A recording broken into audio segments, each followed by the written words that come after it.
Poster politics, Bharat के खिलाफ एक नई साजिश।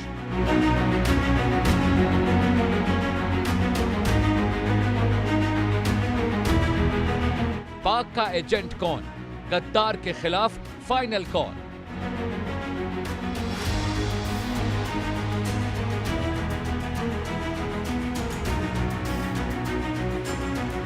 अब पोस्टर प्रहार, आतंक के खिलाफ जंगार पान।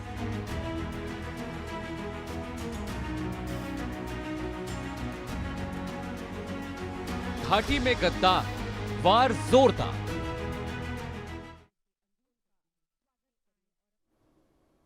जी हां दर्शकों, कश्मीर की दीवारें क्या सिर्फ ईंट और सीमेंट की हैं या फिर ये बन चुकी हैं साजिश का सबसे बड़ा पोस्टर बोर्ड।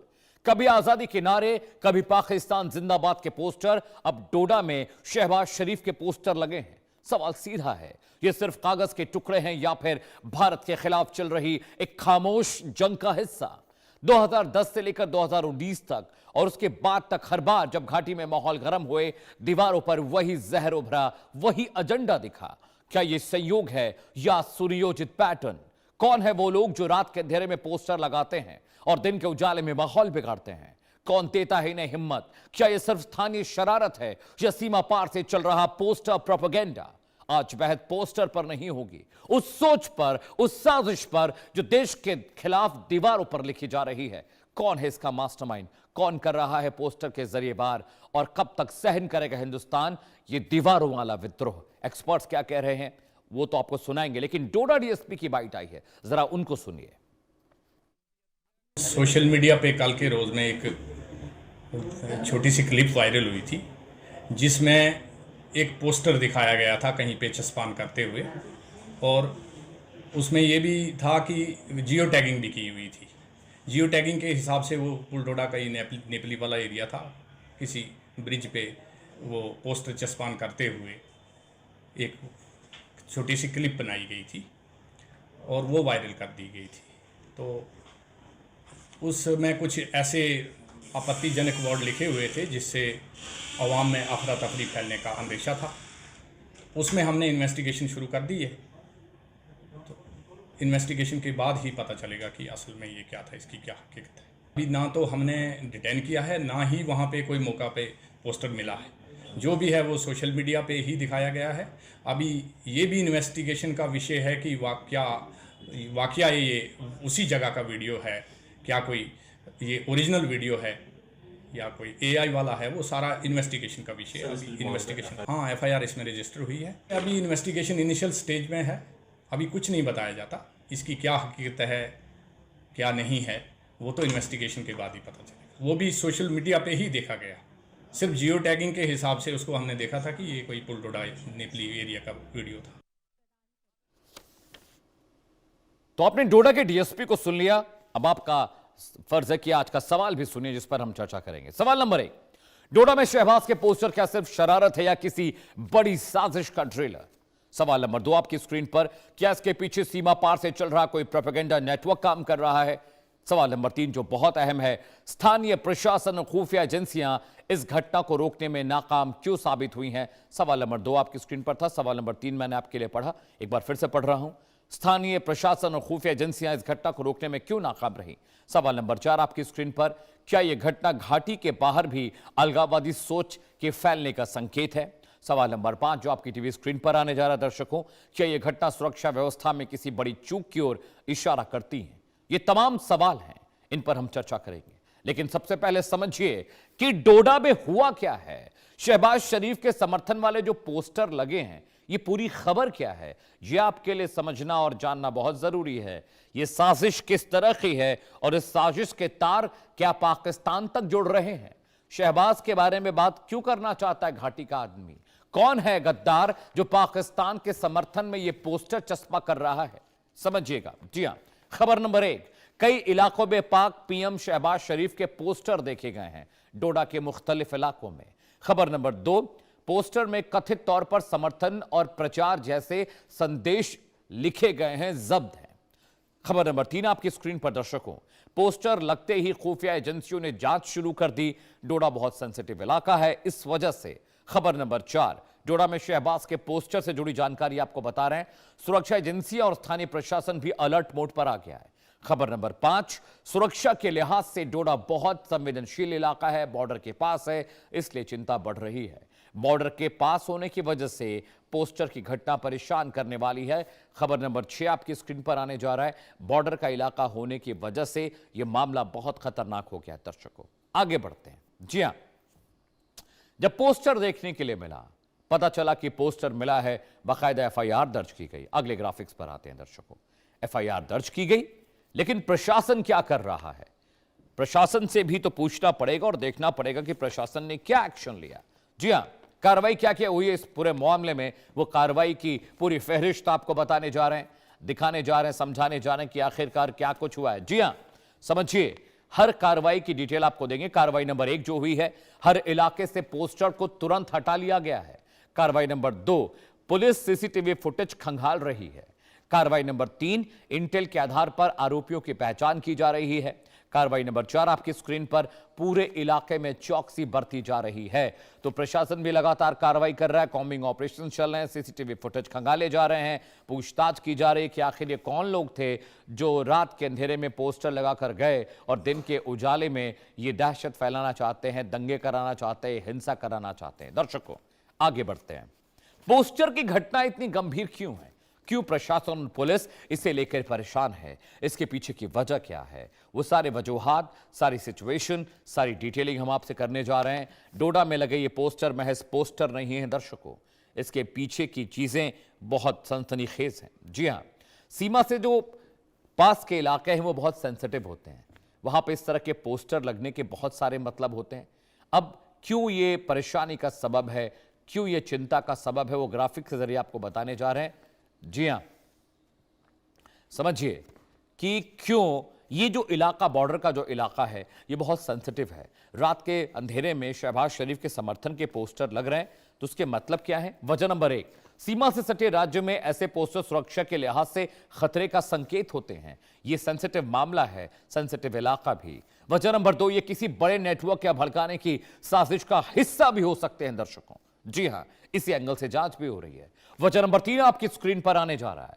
इससे लोकल माहौल बिगाड़ने की कोशिश का शक और गहरा जाता है। कौन है वो जो माहौल बिगाड़ने की कोशिश कर रहा है? वजह नंबर 4 आपकी स्क्रीन पर आएगी दर्शकों। समझिए कि आखिरकार ये कौन लोग हैं जो इस तरह की हरकतें कर रहे हैं। आगे बढ़ते हैं दर्शकों, अगला कंटेंट आपको दिखाता हूं और ये समझिएगा आप कि ये कोई आसान चीज नहीं है, ये कोई मामूली चीज नहीं है, ये बहुत गंभीर मसला है। पोस्टर लगाने वाले जो मसले हैं उसके संभावित एंगल्स के बारे में जरा समझ लेते हैं।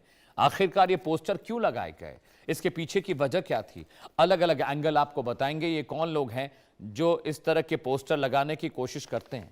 ये कौन लोग हैं जो इस तरह के पोस्टर लगा के लोगों का ब्रेन वॉश करने के चक्कर में रहते हैं?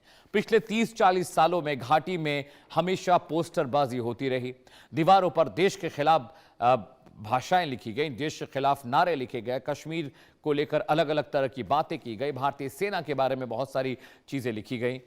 लेकिन ये क्यों हो रहा है? इसके पीछे कौन है? क्या पाकिस्तान में बैठे हैंडलर्स अपने एजेंट्स के जरिए कश्मीर वैली को फिर से परेशान करना चाहते हैं, दहशतगर्दी बढ़ाना चाहते हैं? कश्मीर जो अब शांत हो चुका है, वहां पर क्या तनाव बढ़ाना चाहते हैं? पहलगाम की घटना के बाद से सरकार ने बहुत सारे प्रिकॉशंस लिए हैं। 40-45 आतंकवादियों के इनकाउंटर भी 1 साल में हुए हैं दर्शकों, और उसके बाद से ही लगातार वैली में चप्पा चप्पा सेना खंगाल रही है, सैनिटाइज कर रही है, और हर वो इलाका जहां पर आतंकवादी छिपे हो सकते हैं वहां पर सेना अपने ऑपरेशंस चला रही है। लेकिन यह एंगल क्या है? जी हां, समझिएगा। पहला एंगल जो मैं आपको समझाना चाह रहा हूं, यह प्रोपेगेंडा या साइकोलॉजिकल ऑपरेशन हो सकता है ताकि लोकल लोगों के अंदर दहशत बने। जी हां। एंगल नंबर 2, जी हां, स्थानीय असामाजिक तत्वों की हरकत की वजह से यह चीजें हो सकती हैं। जी हां। तीसरा एंगल जो बहुत इंपॉर्टेंट है उसे समझिएगा। तीसरा एंगल, सीमा पार से इस तरह के पोस्टर अगर लगते हैं, इसका मतलब है कि कोई ना कोई गद्दार है, कोई एजेंट है जो पाकिस्तान के एजेंडे को भारत में भेजना चाह रहा है, भारत में प्रचारित और प्रसारित करना चाह रहा है। वो भी एक बहुत बड़ा मसला है दर्शकों। लेकिन समझिए कि पाकिस्तान की हालत, एक तरफ वो अफगानिस्तान से लड़ रहा है, एक तरफ बलूच विद्रोही उसकी नाक में दम रखे हुए हैं, दूसरी तरफ वो भारत में भी इस तरह की घटनाएं कर रहा है। डोडा चूंकि सेंसिटिव इलाका है, अभी कुछ ग्राफिक्स और आएंगे, उसके जरिए मैं आपको मैप के जरिए दिखाने की कोशिश भी करूंगा कि डोडा इतना सेंसिटिव क्यों है, क्यों डोडा में इस तरह की घटनाएं हो रही हैं, और क्या ये पहली मर्तबा है जब ऐसा हुआ है या पहले भी इस तरह की घटनाएं हो चुकी हैं।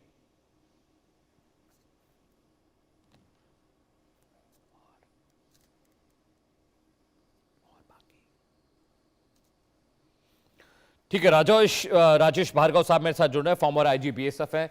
सर, आप मुझे सुन पा रहे हैं? हाँ, आपकी आवाज आ रही होंगी। बिल्कुल भार्गव सर, बहुत बहुत स्वागत है आपका इंडिया न्यूज पर। सर, डोडा का इलाका बहुत सेंसिटिव इलाका है, रात के अंधेरे में कोई पोस्टर लगाकर चला जाता है शहबाज शरीफ के समर्थन वाले, ये कितनी बड़ी सर चूक है सिक्योरिटी में कि रात के अंधेरे में, और कई इलाकों में ये पोस्टर लगे हैं सर, एक दो पोस्टर होते तो कोई बात थी, अलग अलग जगहों पर ये पोस्टर्स देखे गए सर।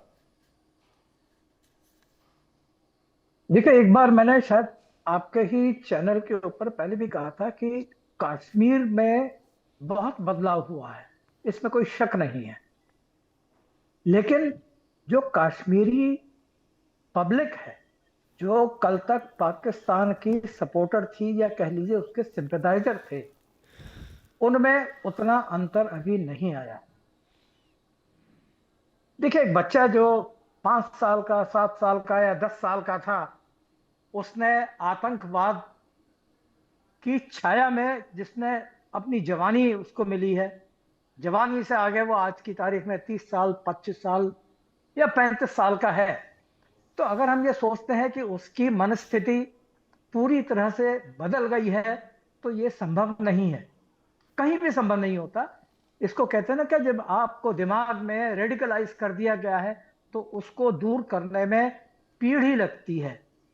शायद आपके ही चैनल के ऊपर था जब ये बात आई थी, दिल्ली के अंदर जो ब्लास्ट हुआ था लाल किला पे, तब भी हुआ था कि वहां जो डॉक्टर थे पढ़ करके आए, वो डॉक्टर पढ़ करके आए, उसके बाद भी उनका जो दिमाग था वो रेडिकलाइज था।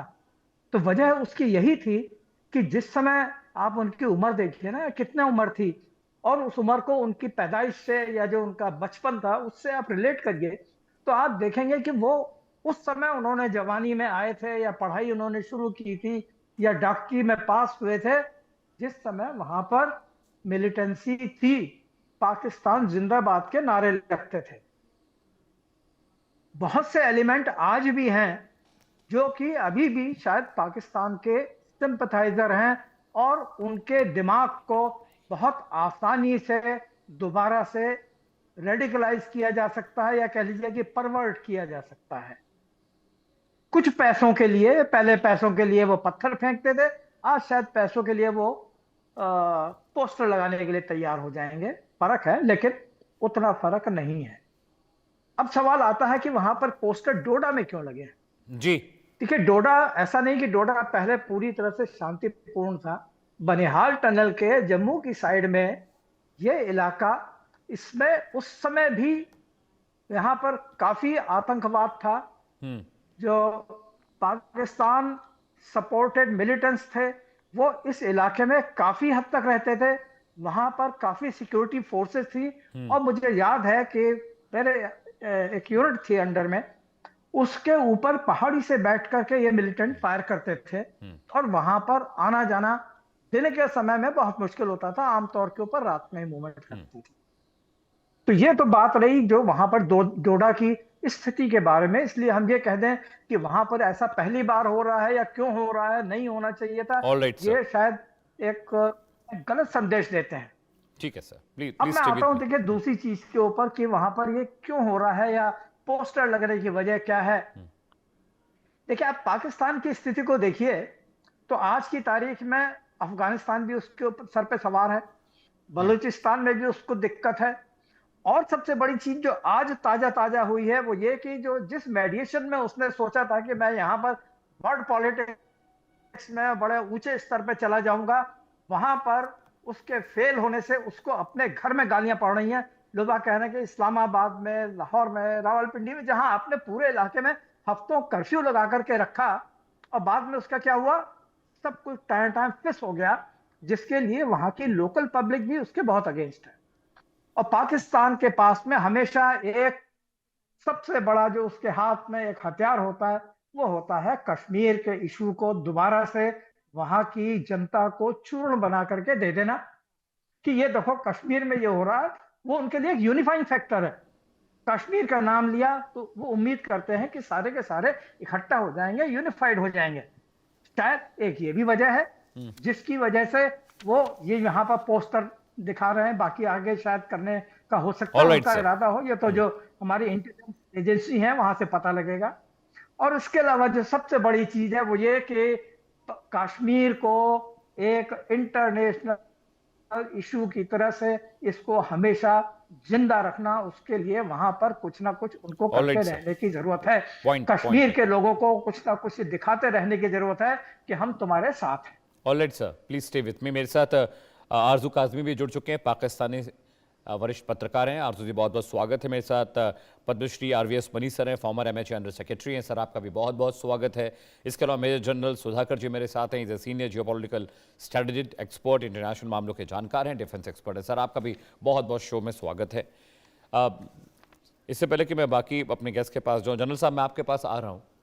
डोडा में पोस्टर या कश्मीर के मुख्तलिफ इलाकों में पोस्टर, चाहे वो गांदरबल की बात हो, वो श्रीनगर की बात हो, वो और भी अलग अलग इलाके हैं, वहाँ पर पोस्टर लगते हैं। लेकिन अभी पिछले कुछ सालों से जिस तरह का जो सैनिटाइज हमने किया है कश्मीर को, उस समय ये पोस्टर, उसके बाद इस तरह के पोस्टर लगना कहीं ना कहीं इंटरनल सिक्योरिटी को एक क्वेश्चन करते हैं कि रात के अंधेरे में किसी एक इलाके में पोस्टर हो, किसी गली मोहल्ले में हो, तो हर जगह आप नहीं दे सकते, चौकीदारी नहीं कर सकते आप। लेकिन सर, ये अलग अलग इलाकों में डोडा के पोस्टर हैं और शहबाज शरीफ के समर्थन में पोस्टर लगे हैं। कितना क्रूशियल इस मसले को आपको देखते हैं, और क्या ये इंटरनल सिक्योरिटी का एक फेलियर आपको लगता है जनरल साहब? अमित, आवाज सुनाई दे रहा है? Yes, I can hear you sir. Okay. बाबूलन सर। अमित, सबसे पहले मैं तहे दिल से आपको धन्यवाद देता हूं कि आपने आपके शो के लिए मुझे इनवाइट किया। Thank you so much sir. तो it's always pleasure to have you on show sir, it's always pleasure. Thank you. तो डिस्टिंग्विश को पैनलिस्ट हैं, मैडम और साहब लोगों को मेरा शुभकामनाएं, बधाई। और अभी जो BSF के जो साहब हैं उन्होंने जो बयान दिया, मैं बिल्कुल सहमत हूं। और मेरे तरफ से कुछ थोड़ा एडिशनल पॉइंट, आपने जो सवाल पूछा है, राइट सर। उसके पाकिस्तान जब भी कोई हिंदुस्तान के अंदर एक्शन किया है, मेरे समझ के मुताबिक ये हमेशा इंटरनल स्टेबिलिटी पाकिस्तान के अंदर, उससे कोई एक डिस्ट्रैक्शन क्रिएट करने का हमेशा इरादा रहा है। और ये एक्सियोमेटिक होगा अगर एक पॉइंट का हम ज़्यादा जोर लगा के कहेंगे कि कश्मीर जो है हमेशा ये एक हवा ऑक्सीजन होता है ना, पाकिस्तान का स्टेबलाइजेशन, गैल्वेनाइजेशन, लोगों को जोड़ के रखना, ये हमेशा एक ऑक्सीजन की तरह काम किया है। और उनका डीप स्टेट को स्टडी करेंगे तो इसके ऊपर मैं काफ़ी रिसर्च किया हूँ। तो डीप स्टेट का एक बुनियादी उनका 5-7 पॉइंट्स है। उनका फॉर्मल ऑफिशियल है, अनऑफिशियल ऑर्गेनाइजेशन, उनका जो फॉर्मल एक्सेप्टेड उनका प्रिंसिपल्स है। एक प्रिंसिपल है, चाहे आप कुछ भी कर लीजिए, ये कश्मीर के खिलाफ लड़ाई जो है वो कभी समाप्त नहीं होगा। प्रॉक्सी वॉर के जरिए से ये उनका इरादा पक्का रहेगा, सेंटर ऑफ ग्रेविटी रहेगी। वो हमेशा इसको लिबरेट करने की कोशिश करेंगे, साम दाम दंड भेद जरिए से। कभी शांति, हमारे तरफ से काफी शांति है, हमारे तरफ से काफी डेवलपमेंट हो रहा है, इकोनॉमिक एक्टिविटी हो रहे हैं।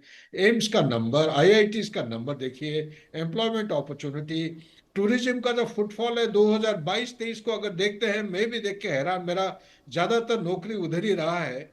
और 2.35 करोड़ इतना जो टूरिस्ट है एक साल के अंदर, सारे रिकॉर्ड उन्होंने तोड़ डाला है। और अगले साल जब ये 2025 को, सॉरी ये 2024 का फिगर था, दिसंबर 2024 तक, 2025 को भी पहलगाम वाला कार्नेज के बावजूद ये ज्यादा कोई कम नहीं हुआ, 1.77 करोड़। और फॉरेन टूरिस्ट का देखिए, उनका जो नंबर देखिए। ये सारे जो चीजें हैं, ये एक पॉइंट ऑफ जेलसी बन जाता है। उसके ऑपोजिट साइड में आप डेवलपमेंट की बारे में बात करिए, employment opportunities, economy, infrastructure development, वो ना के बराबर है। और जम्मू कश्मीर, जो पाक ऑक्यूपाइड कश्मीर, गिलगित बाल्टिस्तान की तरह देखते हैं, वहां पे तो कुछ है ही नहीं। तो ये सारे कारण, अभी अगर वर्तमान परिस्थिति को आप जज करते हैं, आप देखेंगे कि अफगानिस्तान के तरफ से दे धड़ाके वो हमला होते जा रहा है।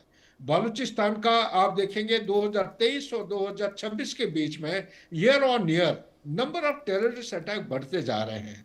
और अभी जो सबसे सेंट्रल पॉइंट है, ये जो फैसिलिटेटर लोग कह रहे हैं इंटरमीडियरी या मीडिएटर है, मीडिएटर का रोल पाकिस्तान कभी कर नहीं सकता मेरे विचार के मुताबिक। उसके लिए काफी कुछ काबिलियत की जरूरत है, जो मेरा अंदाज के मुताबिक आज के दिन में नहीं है। लेकिन फैसिलिटेट करना भी कोई छोटा मोटा काम नहीं है। इसको पाकिस्तान को must be given it's due मेरे विचार के मुताबिक, क्योंकि ये जो लड़ाई है ये इस किस्म का एक स्पाइरल हुआ है। जो मिडिल ईस्ट में कतर और जो ओमान जैसे देश थे, वो पीस की तरह, सेटलमेंट की तरह, सीज फायर की तरह नेगोशिएट करते थे, वो अभी वो अटैक होने की वजह से उनका जगह रहा नहीं।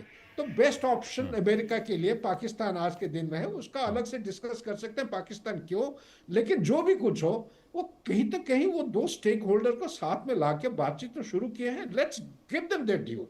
बट उसके आगे यह मैं कहना चाहूंगा कि परिस्थिति इतना नाजुक हो चुका है पाकिस्तान के अंदर, अभी वो संभाला नहीं जा रहा है। इसीलिए कोई फॉल्स फ्लैग ऑपरेशन या ऐसा वो ऑपरेशन, चाहे हाइब्रिड मेथड के जरिए हो, वो जरूर शुरू करेंगे, ताकि लोगों को थोड़ा सा डिस्ट्रैक्ट कर सकते हैं और एक कॉजस बेली बन सकता है उनको साथ में रखने के लिए और इकट्ठा करने के लिए, ताकि cause of Pakistan, existence of Pakistan can be justified. Back to you Amit. Alright sir, please stay with me all of you. इससे पहले कि आरवीएस मनी सर और मैं आरजू जी के पास जाऊं, कुछ कंटेंट वॉल ग्राफिक्स भी आपको दिखाना जरूरी है। जरा ये पोस्टरबाजी की जो घटना है कोई नई नहीं है। ये पूरी रिसर्च आज मैंने की और तारीख और साल के साथ में वो डेटा, वो इन्फॉर्मेशन दर्शकों आपके लिए लेकर आया हूं, जो मैं चाहता हूं कि आप देखें भी। फिर एक ग्राफिक्स भी मैं लेकर आया, एक वॉल ग्राफिक्स भी मेरे पास है, एक पूरा मैप, मुकम्मल मैप कि डोडा की लोकेशन इतनी क्रूशियल क्यों है। वो ग्राफिक्स आपके स्क्रीन पर मैं वॉल पर दिखाऊंगा। साल दर साल क्या क्या घटनाएं हुई और कितनी बार पोस्टर लगे जम्मू कश्मीर की दरों दीवारों पर। ये पोस्टर वॉर जो है ये कब से चल रहा है? साल 2010 में ये पोस्टर पर लिखा था पाकिस्तान जिंदाबाद। साल 2010 में ये पोस्टर लगे और पूरे कश्मीर की दीवारों पर वहां पर जो उपद्रवी थे उन्होंने लिखा। उसके अलावा साल 2013 में फिर से एक पोस्टर लगा, उस पर लिखा था बंद कैलेंडर, और ये पूरा पोस्टर पूरी वैली में अलग अलग जगहों पर लगा रहा, दिखता रहा। साल 2017 में फिर से पोस्टर आया और पोस्टर पर लिखा आतंकी समर्थन में नारे लगे और बुरहान वानी को लेकर बहुत सारी चर्चाएं, बहुत सारी बातचीत वहां पर हुई। इसके बाद अगला साल आता है, जी हाँ 2019, पोस्टर पर लिखा था फ्री कश्मीर। ये पोस्टरबाजी लगातार कश्मीर में होती रही और ये पहली मर्तबा नहीं है। अगला ग्राफिक्स जो आया साल 2020 में, फिर से पोस्टर पर लिखा था, 2020 का साल आता है, पोस्टर में लिखा था कि भारत विरोधी नारे वहां पर लगते रहे और बहुत सारे पोस्टर, बहुत सारे कार्टून बने जिसमें भारत के बारे में चर्चा होती रही। साल 2030 आया, जी हाँ 23 आया, पोस्टर में लिखा था पाकिस्तान समर्थित नारे वहां पर भी लगे और ये पूरा साल पिछले 20-30 सालों से पाकिस्तान में पोस्टर प्रोपेगेंडा कश्मीर की तरह होता रहा और पाकिस्तान में बहुत सारे लोगों पर आरोप लगा कि पाकिस्तान में बैठे जो हैंडलर्स है वो वैली में ये सब चीजें करवा रहे हैं। एक मुकम्मल मैप भी लेकर आए दर्शकों आपके लिए। डोडा, पूरे भारत के मैप में डोडा कहां है और वो डोडा क्यों इतना क्रूशियल है बॉर्डर के पास होने की वजह से, पूरा एक मुकम्मल मैप आपकी स्क्रीन पर आने जा रहा है। ये मैप देखिए और आप समझिए, ये लोकेशन देखिएगा आप। डोडा यहां पर है, लद्दाख आपको दिख रहा है, करगिल आपको दिख रहा है, जम्मू कश्मीर दिख रहा है, श्रीनगर है, सोनबर्ग है, जम्मू है, लाहौर है, इस्लामाबाद है। डोडा का इलाका देखिए यहां पर है दर्शकों। ये बहुत क्रूशियल है क्योंकि बॉर्डर से बहुत करीब है और बॉर्डर के इतने पास अगर इस तरह के पोस्टर लगते हैं तो कहीं ना कहीं इंटरनल सिक्योरिटी को लेकर थ्रेट है। और ये कौन लोग हैं जो रात के अंधेरे में पोस्टर लगाते हैं और उसके बाद गायब हो जाते हैं और उसके बाद पूरे कश्मीर में एक आग फैलती है। आपको याद होगा 90 के दशक में या 2000 के दशक में आप देखिए कि रात भर पोस्टर लगा करते थे कश्मीर में दरों दीवारों पर और अगले दिन कश्मीर में भयंकर हिंसा होती थी, पत्थरबाजी होती थी। तो ये पोस्टर बहुत क्रूशियल है। इन पोस्टर की भूमिका को आप इतने हल्के में मत लीजिएगा।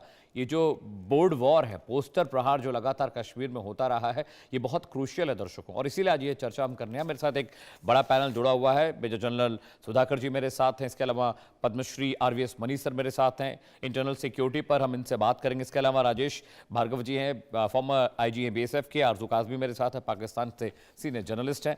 मनी सर, मैं आपके पास आ रहा हूँ। आपको याद होगा सर, आपकी बहुत सारी रिपोर्ट्स में हमने चर्चा भी की है और आपने बहुत सारे आर्टिकल्स में लिखा कि कश्मीर में रात को पोस्टर लगते थे और अगले दिन बवाल हो जाता था, पत्थरबाजी होती थी और पूरा राष्ट्रीय राइफल्स और बीएसएफ और दुनिया भर की आर्मी और फोर्सेस वहां पर लगाने पड़ते थे, पूरा कश्मीर जलने लगता था।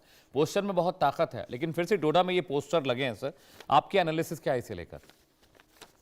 देखिए, मेरे से पहले अजय भार्गव जी और सुधाकर जी, जो उनका जनरल सुधाकर जी ने बहुत अच्छे तरीके से पूरा स्पष्टीकरण दे दिया, विश्लेषण दे दिया। तो इससे आगे जोड़ने के लिए मेरे पास बहुत ही कम बिंदु में बचे हुए हैं। इसको आगे ले जाते हुए मैं कहता हूं कि जब भी पाकिस्तान अपने स्टेट के अंदर संकट में रहता है, देखो ये बिल्कुल सटीक बात है कि उनका जो जो समझौता करवाने के जो प्रयास हुआ था अमेरिका और ईरान के ऊपर, जो जितना भी उन्होंने अपने तरफ से योगदान दिया उसके लिए सराहनीय है, होनी चाहिए और credit should be given to them. उसको आगे ले जाते हुए उसका क्या प्राइस पे किया उन्होंने, अपने ही सिटीजन्स का पेट काट के तो नहीं है कि इसको अपना वर्ल्ड लीडर बनने का प्रयास किया है। अपना स्टेबिलिटी नहीं है, कंसोलिडेशन किए बगैर वर्ल्ड लीडर बनने जाओगे तो आपको ऐसे ऐसे काम भी करना पड़ सकता है, नहीं तो क्वेश्चन पूछेगी। और उस जहां पर भी क्वेश्चन पूछी जाती है तो वो कश्मीर का चूरन फिके कब तक खिलाओगे। और कश्मीर में भी आज इंडिया का फोकस 2019 के बाद वैली में क्योंकि बहुत ही ज़्यादा हो गया, तो साउथ ऑफ पीर पंजाल, रियासी, डोडा, ऐसे जम्मू के इलाकों में ज़्यादा से ज़्यादा अपना जो अनोली एजेंडा को फैलाने का पूरा प्रयास कर रहे हैं। और ये एक बहुत बड़ा प्रमाण है। पीछे भी आपने देखा होगा 2023 वगैरह में, रियासी वगैरह में काफ़ी चुनौतियाँ भरे ऐसे संकट बड़े हादसे हुए हैं। तो इसको आगे ले जाते हुए देखेंगे तो इनका बिल्कुल एक ब्लूप्रिंट है कि उधर तो जा नहीं सकते। वो इनप्रेग्नेबल बोलते हैं ना, वो थोड़ा डिफिकल्ट हो गया। वहाँ चौकसी सतर्कता बहुत ही उत्तम लेवल की हो गई, तो नेचुरली कम रिसोर्सेज यहाँ पर है। यहाँ पर घुसने के लिए कोई घुसपैठी की तरफ से आ सकते हैं, अवैध घुसपैठी की तरफ से आ सकते हैं, या उनके घुसपैठी आके लोकल पॉपुलेशन को रिक्रूट करके उनको प्रोत्साहित करके पोषे, उनके लिए प्रोत्साहन का मतलब पैसा तक दे सकते हैं, या और भी कई तरीके से है।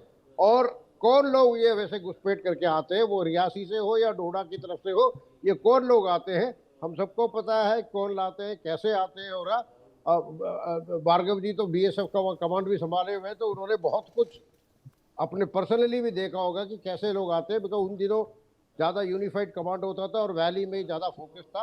इसके बावजूद भी उस वक्त भी जम्मू एरिया से प्रभाव होते थे, और उसका इन्होंने they have repudiated all the attempts. उस टाइम पे बहुत ज़्यादा अच्छी तरीके से रिपुडिएट किया। ये अंदर आने दिया, ये कैसे हुआ, इसके लिए क्या कोई रिकैलिब्रेशन की जरूरत है, ये सब चीज़ों में सिर्फ मेयर इन्वेस्टिगेशन काफ़ी नहीं है। इसके बाद लार्जर स्ट्रैटेजी भी पीछे से बनेगी। Alright, sir. क्या जम्मू में रीइंफोर्समेंट, रिकैलिब्रेशन, एक यूनिफाइड कमांड और sort of unified command in Jammu, collecting all the, including JK, armed forces, BSF, CRPF, internal security forces and border guarding forces और इंडियन आर्मी को मिला के यूनिफाइड कमांड एस्टेब्लिश करके, क्योंकि जम्मू में अब पीछे 2-3 साल में बहुत ज़्यादा चुनौतियां आ रही है। इसके लिए बहुत ज़रूरी है अब इमीडिएटली वो कर रहे हैं, नहीं तो पॉपुलेशन के अंदर फैलेगा। ये कैंसर है, इसको रोकना है, ये बहुत अनिवार्य है। धन्यवाद। ऑल राइट सर, आरजू काज़मी के पास जा रहा हूँ। पाकिस्तान के सीनियर जर्नलिस्ट है और भारत और पाकिस्तान के मसलों को लगातार ट्रैक करते रहे। आरजू, ये आरोप लगते रहे कि पाकिस्तान ध्यान बटाने के लिए इस तरह की चीज़ें करता है कि कश्मीर में हिंसा करा देना, पोस्टर लगा देना, और आरोप ये भी लगते रहे हैं कि एजेंडा सेटिंग के लिए पाकिस्तान इस तरह की चीज़ें करता रहता है। आपका क्या व्यू है इस पर आरजू?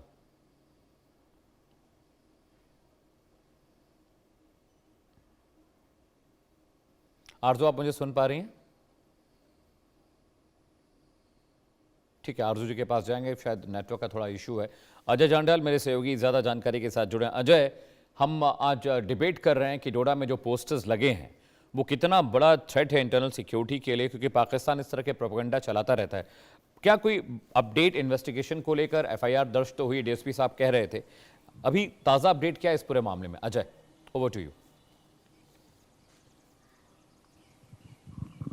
देखिए अमित, कहीं ना कहीं सुरक्षा बलों के लिए इस चीज़ को खंगालना बेहद ज़रूरी है कि आखिरकार कौन शख्स है जो डोडा में या फिर जम्मू कश्मीर में इस तरह के हालात बनाना चाहता है, जिसमें एक सेंटिमेंट वो चला सके कि पाकिस्तान के आर्मी चीफ या पाकिस्तान में बैठे हुए जो प्राइम मिनिस्टर हैं वो यहाँ के लोगों के लिए जो है वो उनकी प्रेज की जा सके। ये स्पष्ट तौर पर बताता है, क्योंकि जम्मू कश्मीर में लगभग 40 से 50 आतंकी सक्रिय हैं और यकीनन यकीनन उनके कहीं ना कहीं ओवरग्राउंड वर्कर्स भी होंगे जो यहाँ पे काम कर रहे हैं, जो यहाँ पे सक्रिय हैं, और उनका भी मकसद ऐसा होगा कि वो जम्मू कश्मीर में किसी भी तरह से किसी भी तरह के हालात खराब कर सके। और इसके पीछे सबसे बड़ी वजह जो है वो पैसा है, क्योंकि अगर आप देखें तो चाहे वो हड़तालों की कॉल मिलती थी, चाहे वो सेपरेटिस्ट लीडर थे, चाहे वो पत्थरबाज थे, या फिर आतंकी जो ये बने, इन तमाम चीज़ों के पीछे जो है अल्टीमेटली पैसा निकला। पहले रिलीजन के नाम पर आतंकवाद को पैदा करने की कोशिश की गई, जब वो नहीं चला तो पैसा आया।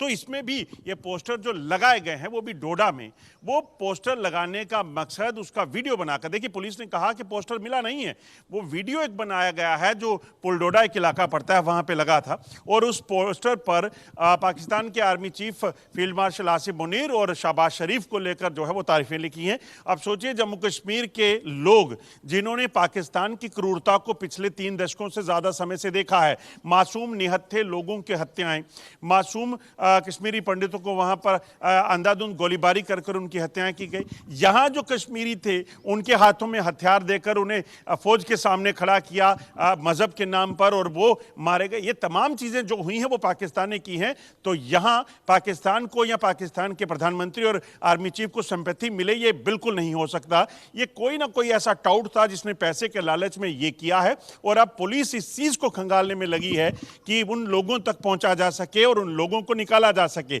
आपको याद होगा कि कुछ समय पहले एक डॉक्टर मॉड्यूल जो है वो पकड़ा गया था, उसमें भी इसी तरह से पोस्टर जो है वो लगे, और जब पोस्टर के पीछे की चीजों को खंगाला गया तो पता चला कि कैसे उन डॉक्टर्स को रेडिकलाइज करके आतंकवाद में शामिल करने का प्रयास जो है वो किया गया था। तो पोस्टर, आपने से ऐसा ही कहा कि पोस्टर आज नहीं दशकों से कश्मीर में जो है पोस्टर वार के जरिए पाकिस्तान यहां हालात खराब करने की कोशिश, लोगों को सेंटिमेंट भड़काने की कोशिश करता रहा है, मगर इन्हीं सुरक्षा बलों ने पाकिस्तान को तब भी मात दी थी और आज भी यही सुरक्षा बल जो है वो करेंगे। और जम्मू कश्मीर पुलिस जो इन्वेस्टिगेट कर रही है उसमें इस पूरे पोस्टर के पीछे कौन है, कहां बैठे हैं, क्या मकसद था, ये सब निकालेंगे। ठीक है अजय, आप प्लीज साथ रहिएगा, स्टे विद में, बहुत अहम जानकारी आप दे रहे हैं और मैं चाहता हूं कि आप थ्रू आउट इस पूरी डिबेट पे रहे क्योंकि बहुत इंपॉर्टेंट इन्फॉर्मेशन आपसे मिले। आरजू मेरे साथ फिर से जुड़े। आरजू, आप मुझे सुन पा रही हैं? जी मैं आपको सुन पा रही हूँ। आरजू, मेरा सवाल ये है कि आप बहुत वक्त से भारत और पाकिस्तान रिलेशन को रिपोर्ट कर रही हैं, आप एनालिस्ट भी हैं पाकिस्तान में। ये आरोप लगते हैं कि पाकिस्तान जब एजेंडा शिफ्ट करना चाहता है तो इस तरह की चीज़ें वो वैली में कराता है। आरोप ये भी लगते हैं कि वैली में एजेंट्स हैं, वो हिंसा कराने के लिए लगातार पाकिस्तान उन्हें फंड करता है, ऐसे ही उन्हें ट्रेनिंग देकर भेजती है। और हमारे यहाँ पर जो आजी साहब बैठे हुए हैं और एक्स आर्मी पर्सनल भी हैं, वो भी ये कह रहे हैं कि पाकिस्तान इस तरह की एजेंडा सेटिंग करता रहता है रह रहकर वैली में।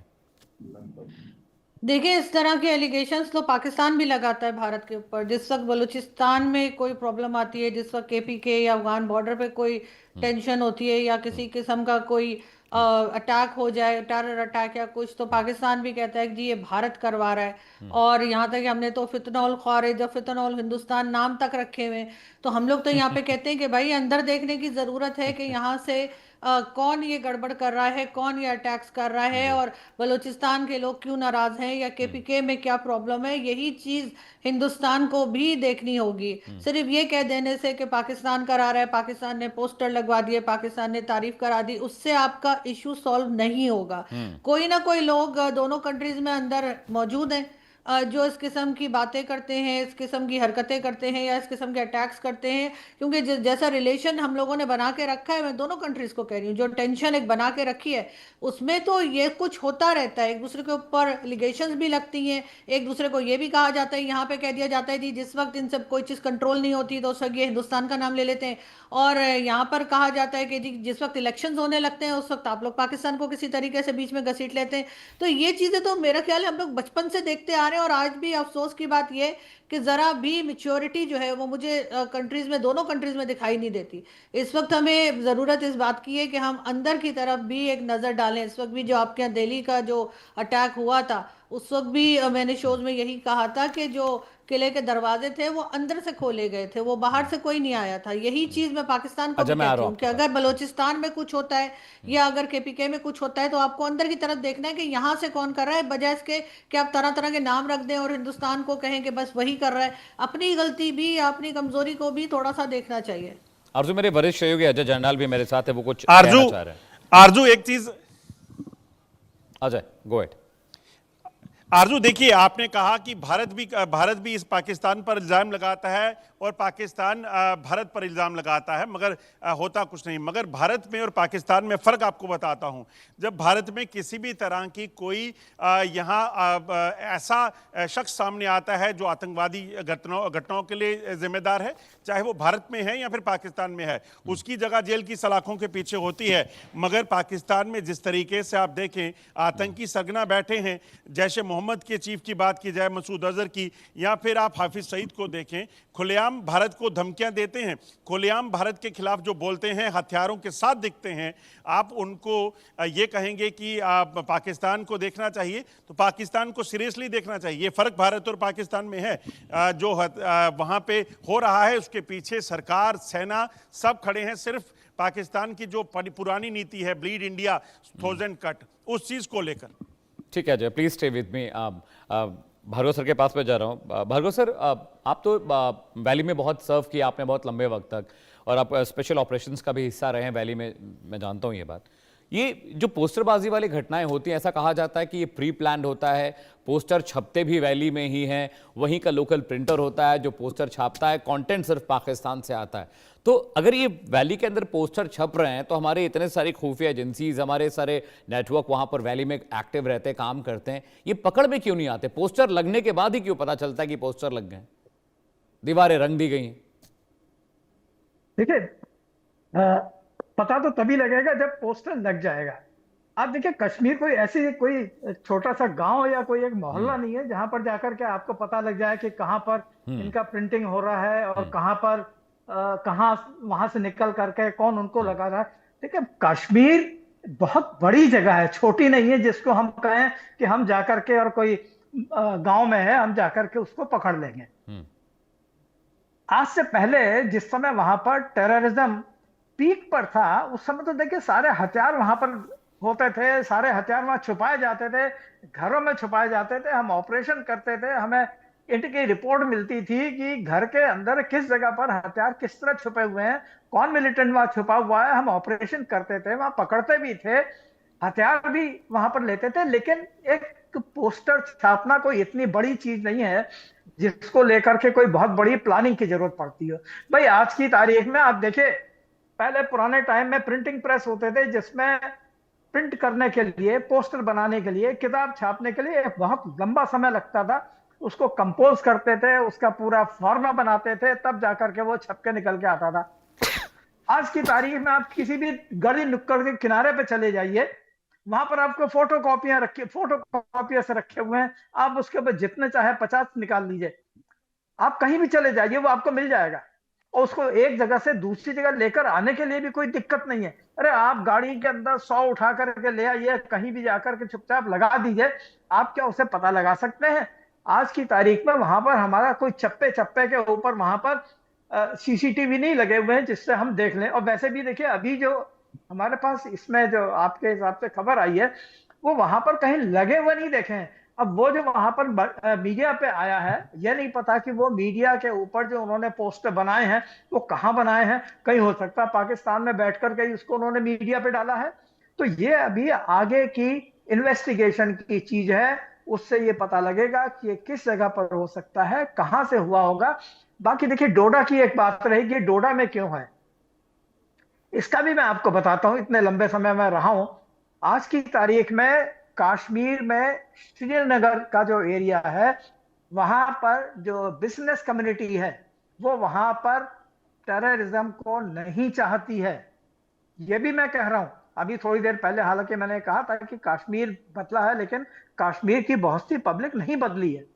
लेकिन जो वहां पर जिनका बिजनेस उसके ऊपर है, वो वहां पर इनको इस तरह से सपोर्ट नहीं करते हैं। वो नहीं चाहते हैं कि वहां पर टेररिज्म हो और उनका बिजनेस ठप पड़ जाए। डोडा एक काफी टफ एरिया है, बहुत से इलाके उसके इनएक्सेसिबल हैं। वहां पर उन्होंने कुछ भी कर दिया, पब्लिक के अंदर चला गया, पब्लिक के अंदर खबर पहुंच गई, लेकिन उसको पकड़ना या उसको कहीं काबू में लेकर के आना मुश्किल है। अगर वहां पर पता लग भी जाए कि कहां बैठा है, मैंने आपको बताया कि वहां पर मिलिटेंट बैठे होते थे, हम उनके पीछे जा नहीं सकते थे। क्यों? क्योंकि इतनी सख्त चढ़ाई थी, इतना सख्त इलाका था कि उनका वहां पर पीछा करना मुश्किल होता था। ऐसे हालात में कुछ पोस्टर अगर वहां बंद करके लग गए हैं तो उसको हम ये कहें कि बहुत बड़ी कोई जी। इंस्ट फेलियर है, या ये हम कहें कि वहां पर कोई बहुत बड़ा घटना हो गई, ये जी। ऐसा नहीं है। हाँ, ये जरूर है कि इस तरह की घटना से हमें भविष्य के लिए मिलता है कि भाई कुछ ना कुछ आगे हो सकता है, और उसके लिए हमको उसके लिए चौकन्ना रहना पड़ता ठीक है। है, जनरल अमित, साहब भी मेरे साथ है। जनरल साहब, क्या अब ये टाइम आ गया कि एक स्पेशल यूनिट बने जो इस तरह के चीज़ों को मॉनिटर करे? कोवर्ट ऑपरेशंस अब क्या बहुत ज़्यादा ज़रूरी हो गए हैं कि कोवर्ट ऑपरेशन ज़्यादा से ज़्यादा वैली में हो, एक ऐसी टीम बने, स्पेशल टीम, जो इस तरह की चीज़ों को मॉनिटर कर सके? क्योंकि आपको याद होगा 90s और 80s के दशक में, 2000 के दशक में ऐसे पोस्टर्स लगने के बाद ही माहौल ख़राब हो जाता था कश्मीर का। कोई बातचीत नहीं होती थी, दीवारों पर पोस्टर लगते थे, उसके बाद हो हल्ला। और स्टोन पेल्टिंग की घटना में तो मैं भी कश्मीर में था सर, बहुत भयानक तस्वीर होती है सर, बहुत खतरनाक तस्वीर होती है। सेना के लिए, आर्मी के लिए बहुत मुश्किल होता है। वो तो हमारे देश के जवानों को सलाम है कि कश्मीर में स्टोन पेल्टिंग में वो ड्यूटी कर रहे थे और वहाँ पर उन्होंने चीज़ें कंट्रोल करने की कोशिश की। राष्ट्रीय राइफल्स की बात हो, जम्मू कश्मीर स्पेशल पुलिस की बात हो, बीएसएफ की बात हो, मुझे लगता है कि एक वक्त आ गया कि स्पेशल टीम एक फॉर्म होनी चाहिए इस तरह की चीज़ों को भी इन्वेस्टिगेट करने के लिए। जनरल साहब। अमित, आवाज सुनाई दे रहा है? ओके। अमित, आपकी जो आइडिया, जो सोच विचार है, बहुत प्रोग्रेसिव और विजनरी है। इसमें कोई शक नहीं है कि ये बहुत फायदामंद निकलेगा। लेकिन मैं बिल्कुल विश्वास के साथ कह सकता हूं कि हमारे जो आईजी बीएसएफ साहब, भार्गव साहब है, इनका काफी तजुर्बा है। और बाकी जो पैनलिस्ट हैं हमारे साथ, मेरे साथ सहमत होंगे कि ये जो डोडा जो सवाल उठाया था भार्गव साहब ने, डोडा क्यों, अभी हमें थोड़ा सा अपना ध्यान जो है ज्यादा पीछे ना लेके, अगर आपकी इजाजत है, मैं सिर्फ लेना चाहता हूं 5 अगस्त 2019 को जब आर्टिकल 70 और 35 अल्फा एब्रोगेट हुआ, तो 9 अगस्त 2019 को ही पाकिस्तान के फॉरेन मिनिस्टर एयर डैश किए थे चाइना में। और काफ़ी सारे बहुत इम्पोर्टेंट जो हायरार्की जो लीडर्स हैं चाइना में, उनके साथ उनका मिलन हुआ था। 2 दिन ठहरे थे, 9, 10 और 11 तारीख को वापस थे। 2 दिन के अंदर एक काउंटर स्ट्रेटेजी उन्होंने बनाया था, और उसके तहत और उसके बाद ये जो एक नॉर्दर्न बॉर्डर के साथ एक्सटेंडेड स्टैंड ऑफ चल रहा है, अभी भी चल रहा है, वो स्टैंड ऑफ खत्म नहीं हुआ है। यही डोडा एरिया के जो ट्रूप्स हैं वहां जाके लगे हुए हैं। सो वो जो शुरू हुआ था अभी उधर लागू है। और डोडा में जो प्रॉक्सी वॉर, ये इलाका जो south of Pir Panjal range है, डोडा, रजौरी, इस तरफ आप बटोट की तरफ आ जाते हैं, फिर कठुआ और लखीमपुर। जब आ जाता, हाँ, ये सारे कंप्लीट एक क्रिसेंट, एक आधा मून की तरह शेप बनता है। ये बिल्कुल डॉर्मेंसी आ गया था 10 साल से ज्यादा। हमारे साथ बैठे हैं तो खुद ही वो तो होम मिनिस्ट्री में बैठे थे, सारे डाटा है, उनको पता होगा। पूरा डॉर्मेंसी 10 से 12 साल तक बिल्कुल नॉर्मल सी आ गया था। तब जाके सरकार ने ये एक्सटेंडेड स्टैंड ऑफ जब हुआ, तो यहाँ पे विचार किया ट्रूप्स को यहाँ से निकालना। मैं एक पॉइंट को यहाँ पे जोर लगाना चाहता हूँ, क्योंकि छोटे छोटे बिंदु हैं, जोड़ रहे हैं। इसी एक पॉइंट है, जैसे ही ट्रूप्स वहां से मूव हुए थे, आपका proxy war south of Pir Panjal start हुआ था। कहाँ से? डोडा से। डोडा में सबसे पहले स्टार्ट हुआ, उसके बाद रजौरी की तरफ गया, उसके बाद वो फैलते गया यस। कठुआ की तरह, धीरे धीरे फैलते हुए वो चले गए कहाँ, आपका किश्तवाड़ की तरह। किश्तवाड़ से फिर वो हाथुनी गली होके फिर अंदर घुसे थे कहाँ, जम्मू कश्मीर के अंदर। ये इसके जो आपको देखना पड़ेगा, उनका जो काउंटर स्ट्रेटेजी है, पहले उन्होंने टेररिज्म को रिवाइव करने की कोशिश किए हैं। अभी जो ये जो हाइब्रिड वॉरफेयर हो रहा है, ये बड़ा खतरनाक है। ये खतरनाक इसलिए है, कोई पिक्चर हो, ऑडियो विजुअल का कोई भी प्रोडक्ट होता है, ये सेरिब्रल स्पेस को कैप्चर करता है बहुत जल्दी। और इंसान जो है हमेशा कोई एक पिक्चर का देख लेता है, उसका दिमाग के अंदर बार बार रिप्ले होता है। ये एक आप उसको अंग्रेजी में बोलते हैं, एक मानसिक विज्ञान का एक हिस्सा है ये।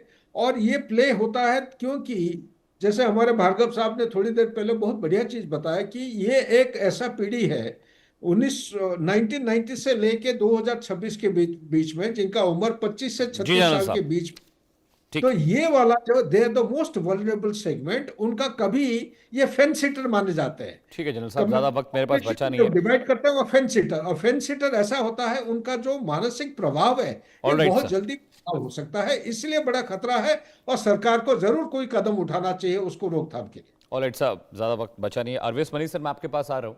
अभी इंटरनल सिक्योरिटी का मसला हो या इस तरह के जैसा कि जनरल साहब बता रहे हैं कि we are already have enough resources in valley to look after this issues, but क्या बदला है आपके समय से और आपके समय तक? अगर इंटरनल सिक्योरिटी की बात करें, क्या हम बहुत इक्विप्ड हो गए?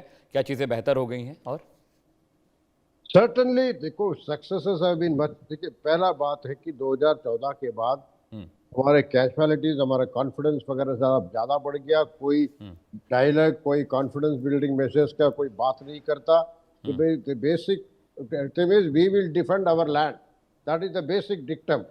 वो एक लीडरशिप इतनी रेसोल्यूट हो गई है कि वो हालांकि उनको काफ़ी हमने अवसर दे चुके हैं, अपॉर्चुनिटीज दिया है पाकिस्तान को। प्रधानमंत्री आते स्वेरिंग इनके बाद भी गए, सब कुछ किया, उसके बाद भी since they did not meant the ways, अपनी बात नहीं, अपने आप में बदलाव नहीं ला पाए, वो एंटी इंडिया ही चलते रहे। तो इसके बाद अब हम सीधी सी बात है, जैसे नक्सल पे रेसोल्यूट एक्शन से ठीक है Arvind Mani sir, I am very sorry, I am interrupting you, I am interrupting in between. आप तमाम मेहमानों का बहुत बहुत शुक्रिया। आरजू बहुत बहुत शुक्रिया। अजय जंडल आपका भी बहुत बहुत शुक्रिया। भार्गव सर आपका शुक्रिया। जनरल साहब आपका भी बहुत बहुत शुक्रिया। प्रधानमंत्री नरेंद्र